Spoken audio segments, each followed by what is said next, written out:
exciting story in New York. John Harbaugh meeting today with the New York Giants. This is Harbaugh's first in-person visit to a team's training facility, according to Adam Schefter and our Giants reporter, Jordan Raanan. And look, we're lucky today. We got Jordan Raanan in studio with us, along with Dan and Hawk. So we go right to you, Jordan. Fill us in on this meeting with Harbaugh and the Giants, and what Harbaugh's looking for in a landing spot, because it does feel like he's going to get to dictate a lot of this. Yeah, that's the thing. It's almost like John Harbaugh is vetting the teams instead of usually it's the teams get to vet the coach. But when you have a resume and you have enough cachet like John Harbaugh has, it's kind of the other way around. Now, the Giants have serious interest in John Harbaugh. They get first crack at him here to bring him in and meet with him in person. They already sent owner Chris Mara there over the weekend, had dinner with him, or lunch, I think it was actually. Now he gets to see the whole facility and meet other people in ownership, face-to-face with general manager Joe Schoen, which is a key piece of this as well.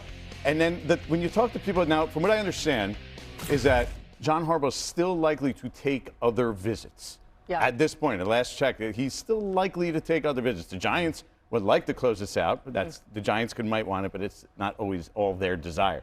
Now, what I heard John Harbaugh is looking for in a team, aside from ownership, which is an obvious thing, an organizational structure, right?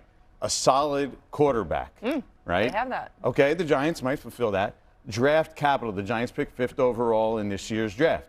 Then you're talking about cap space and financial flexibility, right? That means you can add pieces, free agents, namely, and really fill out the roster so that it can meet what you're looking for in building a team. Yeah, and I think for the Giants and Harbaugh, it makes a lot of sense for those reasons. They have a quarterback.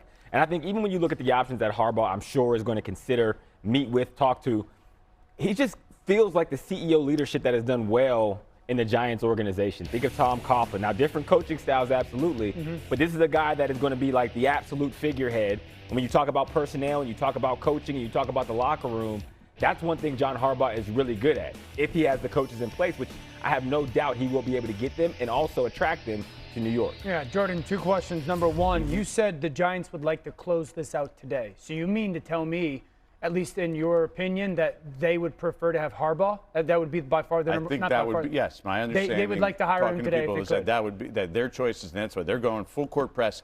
Their owners went to his house the other day that they would like to have John Harbaugh. Okay, second question. Not all their desire, though, right? It's a two-way street. Sure, yeah, but if it was up to them, it would get done today.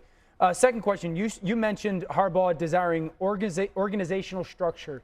What is your knowledge on him and the general manager and Joe Schoen being tied together? Because right now that would imply to me there is not necessarily organizational structure. Yeah, that's the one thing. I mean, we'll have to wait. That's a wait and see. Yeah. I think that was okay. We're going to get to that today. I don't know where that's at going into this. Yeah. My understanding is it wasn't a problem. There wasn't anything there that was a problem. Okay. We'll see. Maybe that changes here. Who knows? I have one more quick question, Dan, before you go. Do we have any indication that Harbaugh would meet with Jaxson Dart? Like, is Dart even in town? Do you know if that would happen? Not sure about that. When we asked Joe Schoen, when he talked at the end of the season, if Jaxson Dart was going to be part of this head coaching conversation, he pretty much, in the nicest way possible, said not really. Yeah. He's a rookie quarterback in the NFL. Like, maybe it's different if it's Lamar Jackson, but Jaxson we'll get Dart. To that because he will be. On that point, though, like less from the Giants side of including Jaxson Dart, but for Harbaugh, like if they start to meet those other demands, he might want to have a conversation with Jaxson Dart and see, okay, is this a guy? Maybe that did happen. I'm not saying it didn't. Sure, I don't know specifically if he did. Of course. I know he did study or look into the quarterbacks. And when we say quality quarterbacks, the 3 top teams of interest that I was told are the Giants, the Titans, and the Falcons.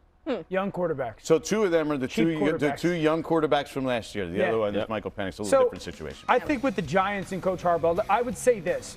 Harbaugh is obviously a great coach. And I think that one of the things that has to be at least conversations in these meetings, not only for Harbaugh, but I really think for all these coaches is, who is your offensive and defensive coordinator? You could come in and meet with me if I'm the Mara family, and you could give me all the slogans, and then this is the way we're going to do it, and it all sounds great. All the coaches say the same things, right? I want to know because, yes, the impact of that coach on Jaxson Dart is going to determine if you're a good coach here and if we actually win. So if you're John Harbaugh, are you bringing Greg Roman? Because that who's his offensive coordinator for a long time, who just got released by the Chargers? Are you bringing Todd Monken, who's been the guy for the past couple seasons in Baltimore? Well, I want to know what guy. Not give me a list. Who is the coach that you have committed to go with you? I'd also say this. Who's the defensive coordinator?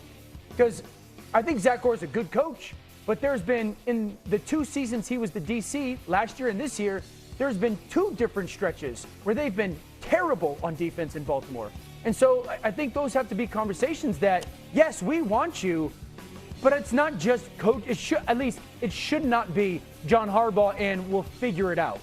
There has to be some names that get attached to this, and the biggest one should be the offensive coordinator. Well, most of the time when these coaches go into these meetings, they do have whatever their plan is, right? And so that should be presented today to the Giants as they continue on. Thanks so much to Jordan Raanan for being here. Again, as Jordan's reporting, the potential top 3 for Harbaugh right now, the Titans, the Giants, and the Falcons. Do you know if he's going to go meet with Tennessee then? The plan as far as going into yesterday, and I even made a call coming into the show, was that it still looks likely that he's going to make other visits. Not sure which one, which place, if it's both or what, but that was the original plan. It was just said to me, it's likely he's going to visit those 3 spots by the end of the week. Okay, and then, originally, as you also told things us, could change. Yeah. The Giants would like to close this deal today, but it's not all up to them. Thanks so much, Jordan. Really interesting stuff. We'll keep an eye on all of this as this news continues to fly around. To the biggest news of the week, though, Mike Tomlin stepping down as the Steelers head coach after 19 seasons yesterday. New on NFL Live, Steelers owner Art Rooney spoke about it today. I was certainly willing to take another run at it next year with Mike. That's what I was expecting to talk about yesterday, but obviously went in a different direction. We're going to be an open book in terms of who we look for and the list that we build. Could I sign up for another Chuck Noll or another Bill Cowher or another Mike Tomlin? Sure.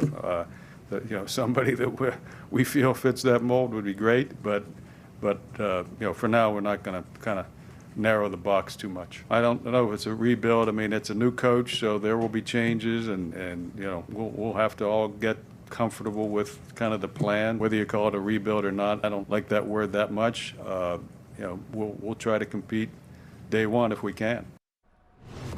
And Adam Schefter reporting today that the Steelers have requested interviews with Rams passing game coordinator Nate Scheelhaase. He's a name that's been flying around a lot. Yeah. Rams DC Chris Shula, GM Omar Khan will lead the head coaching search. Dan, how attractive is this Steelers job to potential coaches? It's the Pittsburgh Steelers, so it's a very attractive job. Is it flawless? No. Are there expiring contracts or older players that are very expensive that you're going to have to make decisions on? Of course. It's still the Pittsburgh Steelers. It's one of the founding organizations in the NFL.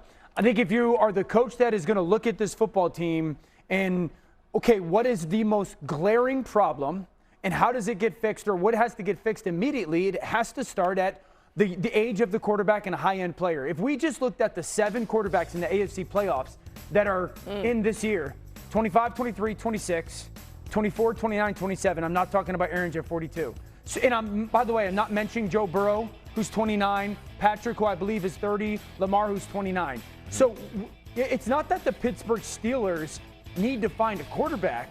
They need to find their young quarterback, their next guy that when we put this list up next year, he's a 24-year-old. And so I think that's the starting point. And with Mr. Rooney saying, we want to compete as soon as possible if we can. You can't unless you get one. That's just a point-blank period. I don't care what logo you have or what team name you go by. If you don't have a young star quarterback, you have no shot in that conference. There's way too many good ones, not only now, but for the next decade. And how do you get there? I don't know. Jaxson Dart was available last year, and we can see it that actually evolves into Malik the version. Willis? Malik Willis. You said it yesterday, right? But that's a little bit, listen, that's a little bit of an unknown, right? There's a reality to that. It's a little bit like when you got Justin Fields. Not the same, right? But like you're hoping that a guy that maybe people didn't feel the highest at in a certain moment could catch lightning in a bottle when you get to Pittsburgh. And that's why when you go for a head coach, you're going to have to get a CEO type, very similar to the Harbaughs, very similar to the Tomlins, because that's how we got in this situation. It's because they win so much, they're never in position for one of those clear-cut quarterbacks, right? So he has those winning seasons with Tomlin, but he has it with an aging Ben Roethlisberger, Kenny Pickett, Duck Hodges, Mason Rudolph, Justin Fields, Russell Wilson, you name it. So when you get a guy coming in here, Marcus said Signetti, I don't know how realistic that is. Pittsburgh what do you think guy, about LaFleur? I like if LaFleur it doesn't as well. get done in Green Bay, I like LaFleur as well. Yeah. I think there is a certain personality that locker room, that organization needs as like a staple. You know, I like Marcus Freeman. That's a name, college ranks, maybe unrealistic. I like Shula. You know, those kind of names, mentor at a Los Angeles. Yeah. Before this locker room, you're going to need that because there's no telling when you're going to be in position to get that young guy. And also, just in relation to that quarterback position, when you're hiring this new coach, that first year is huge. Yeah. And so, I mean, I'll use the New York Jets as an example. Aaron Glenn comes over, and everyone's very excited about Aaron Glenn and the hire at the New York Jets or with the New York Jets. And then the quarterback play just falls off. And there's other reasons, but it falls off. And now all of a sudden it looks like a complete mess. And so if you're the Pittsburgh Steelers, it might sound good to say, you know what, don't address the quarterback position right now. There's things in the future, this and that. And then all of a sudden you're staring 3-14 in the face and everything's a complete disaster and you're trying to play catch up. And so it's a very prominent position that I do think you have to try to address and be aggressive addressing and finding the young star. Yeah, you guys said this yesterday, but when they hired Mike Tomlin, the game was different. It's changed a lot even since then. One more interesting note from the press conference today. Art Rooney said this on Aaron Rodgers' future. Aaron came to play here for Mike. I think that will affect his decision. All right, we're just